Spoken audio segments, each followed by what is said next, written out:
Hey everybody, I'm back to read another chapter of The Littles. We're actually on chapter 3. Let's review a little bit about what happened in chapter 1 and chapter 2. So we reviewed our characters, the Littles family. So we have Tom and Lucy, Mr. and Mrs. Little, their uncle, and their grandma.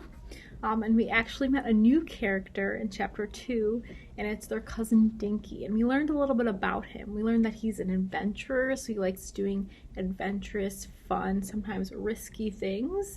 But one of the things he does is he actually visits all the different Littles families that live in all of these big houses. So because the Littles are so small, and they all live in a different house, they don't really get to visit each other. But Cousin Dinky actually flies a plane, and he goes to each house on those windy days, and he visits everybody. He shares their letters or shares stories, and the Littles are hoping that he's coming over soon to visit, so they're very excited. Because in that chapter 2 and chapter 1, Lucy and Tom were talking about how sometimes they feel sad and lonely because they don't really get to hang out with their friends often. So we're going to start chapter 3 and see what happens next. Here's our picture.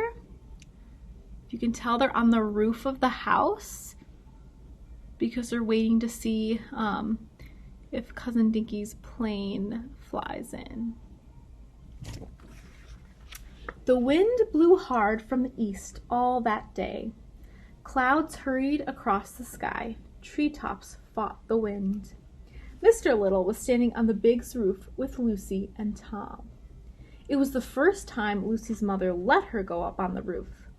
"Try to stay close to the shelter of the chimney," said Mr. Little. "It's very windy up here. We don't want anyone losing their balance." Tom looked over the edge of the roof, and doing a nosedive into Mrs. Big's gooseberry bush, he added, "Where is Cousin Dinky?" said Lucy. She looked at the sky. "You'd think he'd be here by now if he was coming," said Tom. "The wind has been blowing for hours." "He may have been all the way to the end of the big valley," said Mr. Little. "There are quite a few families between here and the eastern end of the valley, and he has to pick up and drop off the mail at each house as he goes by." "If he stops at every house," said Lucy, "how will he ever have time to get here today?" "You know he doesn't stop at every house," said Tom. "He picks up the mail without landing." "Right," said Mr. Little. He pointed to the end of the Big's TV antenna. "We loop the strap of our mail sack over the end of the antenna. Cousin Dinky glides in and yanks the sack off the antenna with a hook. It works beautifully." "But how do we get our mail?" said Lucy. "He drops it in the chimney," said Mr. Little. "In the chimney?" said Lucy. Mr. Little laughed. "He doesn't go down the chimney, Lucy," he said. "We've strung a net across the chimney. The net is just a few inches down from the top. It lets the smoke go up, and it keeps the letters from going down."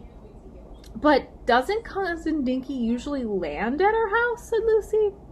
"Well," said Mr. Little, "we're his closest relatives. He likes to stop off here." "There's Cousin Dinky now!" shouted Tom. Mr. Little and Lucy looked up. They saw a light blue glider coming towards them out of the eastern sky. The glider was flying low, almost as low as the trees at the edge of the Big's yard. "He's too low," said Mr. Little. "Get higher! Get up higher!" he shouted. Suddenly, the glider dived down towards the trees. The Little lost sight of it for a moment. "There he is!" shouted Lucy. "Wow," said Tom. "He went under the trees." The glider rose in a long curve to the roof. As it drew near, 2 parachutes snapped open. The parachutes acted like a brake and made the glider slow down. At the same time, the pilot threw out the fishhook and tried to anchor to a piece of the twine. The anchor caught on a shingle and the glider bounced to a landing. Cousin Dinky leapt from the cockpit and helped the Littles tie the glider to the roof. If you see, there's our roof, and so the Littles are all standing on the roof waiting for him to land. And kind of like in this crease, you can kind of see that rope. And there he is. Whoops. In his plane. Do you see those parachutes? He lets out the parachutes and that slow him down so that he can land on the roof. And then he kind of throws out that like string there. And that catches on the roof. If you kind of see that hook by my other finger. And then he can land on the roof. When that was done, the four of them laughed and hugged one another. "One of my rougher landings," said Cousin Dinky. "It's the wind. A little faster than I like to fly in." Mr. Little shook his head. "Dinky," he said, "you're going to get killed landing one of these days. Isn't there a better way?" "If you mean, isn't there a safer way, Uncle Will?" said Cousin Dinky. "Sure, there's a safer way. I could land on that big airstrip," he pointed to the big driveway. "But when I want to take off again, I'd have to get the glider up on the roof anyway. Might as well land here in the first place." "Did you bring us any letters, Cousin Dinky?" Lucy asked. "I did, Lucy, I did," said Cousin Dinky. "If you people will help me get these sacks downstairs," he reached into the cockpit of the glider and pulled out a armful of mail sacks. "I'll sort your letters from the rest in a jiffy." "Did I get a letter from Tina Small?" said Lucy. You did," said Cousin Dinky. "I visited with the Smalls on my way down east." He reached into his large coat pocket. "I have it right here." "Oh, good," said Lucy. She hugged Cousin Dinky.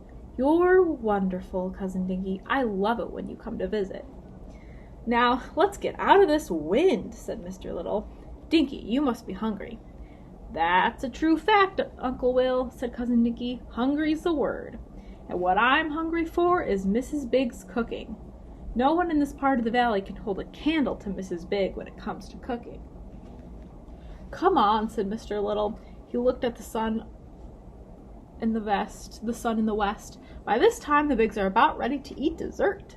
If we hurry, we'll be just in time to take some leftovers." "Hold everything," said Cousin Dinky. "I almost forgot my guitar. I've learned a new song I want to sing to you. Tom, will you get my guitar for me? It's in the back of the glider, behind the seat." "Okay, Cousin Dinky," said Tom. But he didn't seem to be in a hurry to get the guitar.